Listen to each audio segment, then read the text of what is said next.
இன்னும் புதுசா ஒரு ஆள்கிட்ட கொடுத்தா ஒரு மாற்றங்கள் வரும்ல, அதுன்ற ஒரு நம்பிக்கை இருக்கு. வந்து நாம் தமிழர் தெரியாது, ஆனா ஒரு அதிமுக படி போக மாட்டாரு. கொடுங்க அவர்கிட்ட. அப்ப டிஎம்பி கண்ட்ரோல்ல தான் ஏடிஎம்கே இருக்கா? உண்மைதாங்க, இது எல்லாத்துக்குமே தெரியும். எனக்கு மட்டும் இல்லை, 8 கோடி பேத்துக்குமே தெரியும். மகிழ்ச்சி தோற்றால் பயிற்சின்னு சொல்லிட்டு இருக்காங்க. எவ்வளவு நாளைக்கு இந்த பயிற்சி எடுத்துட்டு இருப்பாரு? 2026 சட்டமன்ற தேர்தலில் உங்களோட ஆதரவு யாருக்கா இருக்கு? என்னோட ஆதரவு வந்து நாம் தமிழர் கட்சிண்ணே. ஏன்னு சொல்ல முடியுமா? அதான் அது நமக்காக எல்லா விஷயத்துலையுமே போராடுறாப்புல. யாரும் இல்லை, ஆக்சுவலாக இதுவரை இருந்த அரசியல் கட்சிகள்லாம் எடுக்காத இஷ்யூஸ் எல்லாம் எடுத்து நமக்காக போராடிட்டு இருக்காரு. அதனால இப்போ சீமான் என்டிகே சீமான் அவர்கள் ரொம்ப நாளா தனிச்சே நின்றுட்டு இருக்காருல்ல. ஸோ அவர் வந்து கூட்டணி வச்சா நல்லா இருக்கும் நீங்க நினைக்கிறீங்களா? ஏன்னா வந்து என்னது வென்றால் மகிழ்ச்சி தோற்றால் பயிற்சின்னு சொல்லிட்டு இருக்காருல்ல. எவ்வளவு நாளைக்கு இந்த பயிற்சி எடுத்துட்டு இருப்பாரு?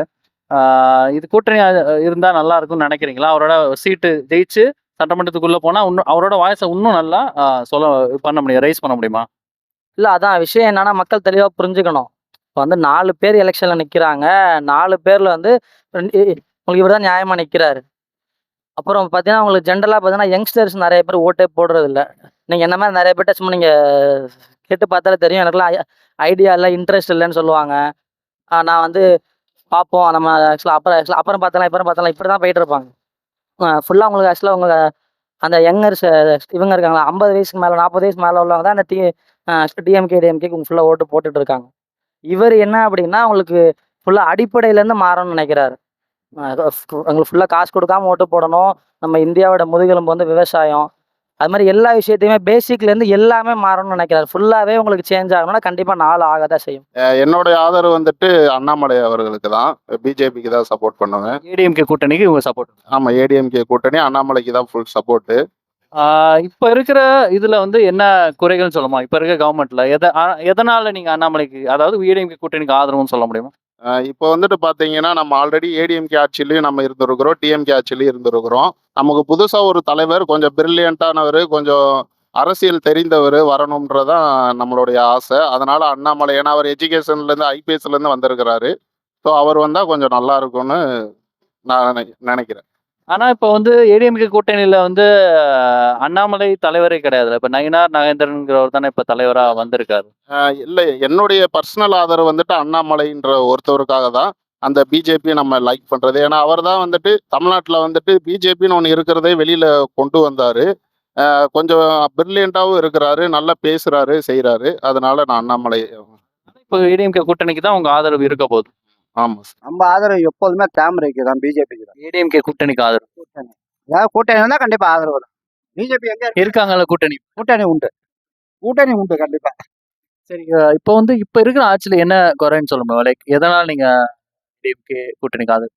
என்ன குறை இல்லை, எல்லாமே குறை தான், எல்லாம் குறை இல்லை. அதனால எல்லாமே குறை தான். இது அதுன்னு பிரிச்சு சொல்ல முடியாது. நல்லதெல்லாம் பிரிச்சு சொல்லலாம், குறை எப்படி பிரிச்சு சொல்லு. இந்த ஃப்ரீ பஸ், இந்த 1000 ரூபாய் ஸ்கீம் இதெல்லாம் கவர்மெண்ட் தராங்களே, அதை பத்தி தான் நீங்க 1000 ரூபாய் வந்து எல்லாத்துக்கும் நாங்க, அப்புறம் பாய் பேத்துக்கு கொடுத்தாங்க. இப்போ மீதி வந்து 6 மாசம் போது மீதி பேத்துக்கெல்லாம் தரேன்றாங்க. அப்போ அதுலேயே என்னன்றது தெரிஞ்சதுல என்ன விஷயம் அதுல, அவ்வளோதான். சுருக்கமாக சொன்னா இப்போ மீதி ஆளுக்கெல்லாம் தரேன் அப்படின்னா அதுல அந்த விஷயம் அடங்கி போயிடும். என் ஆதரவு வந்து நாம் தமிழர் கட்சி. ஆனா அது ஜெயிக்குமான்னு தெரியாது, ஆனா ஒரு அதிமுக ஜெயிச்சிருங்க. ஸோ ஏன் இங்கே வராது, ஏடிஎம்கே ஜெயிக்கும்னு நினைக்கிறீங்க? அது இப்போதைக்கு கொஞ்சம் பலமா இல்லை. அது இப்போதான் வளர்ந்து வந்துகிட்டு இருக்குது. ஆனா அதிமுக தான் அடுத்த வாட்டி நல்லா வளர்ந்துருக்கு. அதான் ஜெயிக்கும். ஏடிஎம்கே பிஜேபி கூட்டணி ஜெயிக்கும்னு நினைக்கிறேன். ஜெயிக்கும். ஏன்னா கூட்டணியா இருக்கனால ஜெயிக்கும். தனிச்சு நிக்கிறனால வாக்கு வங்கி அதே அளவுக்கு இருக்கலாம், இல்லாட்டி கொஞ்சம் ஏறலாம். ஆனா இப்போதைக்கு ஜெயிக்காது. ஸ்டாலின் சாருக்கு தான் நாங்க ஓட்டு போடுவோம். எங்களோட ஆதரவு வந்து பிஜேபியோட ஆதரவு வந்து கூட்டணியில் இருக்க வந்து ஏடிஎம்கே வரணும். ஏடிஎம்கே கூட்டணி உங்க ஆதரவு? ஆமாங்க. இப்போ இருக்கிற நிறைகுறைகள்னு எடுத்துக்கிட்டாக்க அவங்க வந்து மேலிடத்தை மட்டும் குறைகளை சொல்றாங்கல்ல, இவங்களுடைய குறைகள் வந்து இன்னும் ஒன்று. இவங்க சொன்ன வாக்குறுதி என்ன நிறைவேற்றவே இல்லை. பெட்ரோலுக்கு குறைக்கிறேன்னாங்க, அது குறைக்கல. இது அதே மாதிரி நம்ம சிலிண்டருக்கு 100 ரூபா குறைக்கணும், குறைக்கல. இப்போ உள்ள விலைவாசிகளும் எல்லாமே ஜாஸ்தி தான். அதே மாதிரி கொள்ளை மக்களுக்கு நிறைய இடையூறு நிறையா இருக்கு. இதுதான் திருப்தியாக. ஏடிஎம்கே தான் கண்டிப்பா கொடுப்போம். ஏடிஎம்கே கூட்டணி போறதுனால கண்டிப்பா ஏடிஎம்கே அவங்க தான் முன்னிலையில வரணும். ஏன்னா டிஎம்கே வந்து மக்களுக்கு செய்ய வேண்டிய சலுகை எதுவுமே கிடைக்கல. அதனால கண்டிப்பா அவங்க வரணும். பிஜேபிக்கு ஏடிஎம்கே கூட்டணி. ஏடிஎம்கே கூட்டணி இருந்தாலும் இல்லாட்டி பிஜேபி இப்போதைக்கு பிஜேபி கூட்டணி இருக்கிறதால ஏடிஎம்கே கூட்டணி எடுத்துக்கலாம். சரி, இப்போ வந்து எதனால அந்த ஆதரவுன்னு சொல்ல முடியுமா? அதை எதுக்காக ஏடிஎம்கே கூட்டணி கூட்டணி? மோடியோட லீடர்ஷிப் இப்ப இருக்க கரண்ட் ஆட்சியோட செயல்பாடுகள் நல்லா இருக்கா? எதனால நீங்க வேற ஒரு ரொம்ப ஒஸ்ட்டு. ஆமாம், இவங்க வீட்டுக்கு அனுப்புறது தான் நல்லது. இப்போ வந்து பிஜேபி அண்ணாமலை வந்து என்ன சொல்லியிருக்காருன்னா, கூட்டணி ஆட்சி தான் இங்க வரும் அப்படின்னு சொல்லியிருக்காரு. ஆனா எடப்பாடி அவர்கள் என்ன சொல்லியிருக்காரு, தனிப்பெரும்பான்மை ஆட்சி ஏடிஎம்கேட சேர்ந்து ஆட்சி பெறும். இவங்களுக்குள்ளே முரண் இருக்கும்போது இந்த கூட்டணி நீடிக்குமா? அது எடப்பாடி போக மாட்டார். ஏன்னா அவரோட கொடுமை அவர்கிட்ட இருக்கு. அமித்ஷாட்ட 40,000 கோடி ஊழல் இருக்கு. அது வெளியில வந்தா தெரியும். அதனால போக மாட்டார். இப்போதைக்கு போக மாட்டார். பிஜேபி கண்ட்ரோல்ல தான் ஏடிஎம்கே இருக்கா? உண்மைதாங்க. இது எல்லாத்துக்குமே தெரியும். எனக்கு மட்டும் இல்லை, 8 கோடி பேத்துக்குமே தெரியும். அதிமுக வரலாம், எதிர்பார்க்கலாம். எதனாலன்னு சொல்ல முடியுமா? எல்லாருக்குமே நல்லா இருக்கும், நல்லதெல்லாம் செஞ்சு கொடுப்பாங்க, அதுக்காண்டி எதிர்பார்க்கலாம். ஜெயலலிதா அம்மா கட்சிங்க. ஆமா, ஜெயலலிதா அம்மா அவங்க என்னென்ன நடத்துனாங்களோ திரும்ப அதே மாதிரி எல்லாம் வரணும் அப்படின்னு எதிர்பார்ப்பாங்க. நானும் அதான் எதிர்பார்க்கிறேன். விஜய்க்கு தான் எங்க இதெல்லாம் அப்ப இருந்தே பிடிக்கும். அது இப்ப அவரு கட்சிக்கு வரலாம், அது இதா இருக்கு. இன்னும் புதுசா ஒரு ஆள்கிட்ட கொடுத்தா ஒரு மாற்றங்கள் வரும்ல, அது வரும்ன்ற ஒரு நம்பிக்கை இருக்கு. இப்போ இந்த கவர்மெண்ட்ல இந்த ஃப்ரீ பஸ் இந்த 1000 ரூபா மாசம் தராங்க. ஸோ அதை பத்திலாம் நீங்க என்ன நினைக்கிறீங்க? வேஸ்ட்டுங்க, அதெல்லாம் உண்மை வேஸ்ட்டு தான். அந்த இதெல்லாம் வேஸ்டா இருக்கனால ஒத்துதான். எதுக்கு நம்ம உழைக்கிறோம், அது ப்ரீ பஸ் இதெல்லாம் கொடுத்தாலும் அது வேஸ்ட்டு தான் எங்களுக்கு. இலவசம் வேணாம், இந்த டிஎஸ்சி இதெல்லாம் வராம இருந்து மக்களுக்கு உருப்படியா ஏதாச்சும் நல்லது நடந்தா போதும். இலவசன்றது எதுவுமே வேணும். இலவசன்றதுக்கு வேலையே கிடையாது. அன்னன்னைக்கு உழைக்கிறோமா, நம்ம உழைப்புக்கு கரெக்டானது இருந்தா போதும். எப்பயுமே நான் கலைஞருக்கு தான் எனக்கு ஓட்டு போடுறது. ஓட்டு எப்பயுமே அவருக்கு தான். தான் பக்கா திமுக இன்னைக்கு நேரத்து ஆரம்ப காலத்துல இங்கே தான் ஒரே இடத்துல திமுகவுக்கு தான்.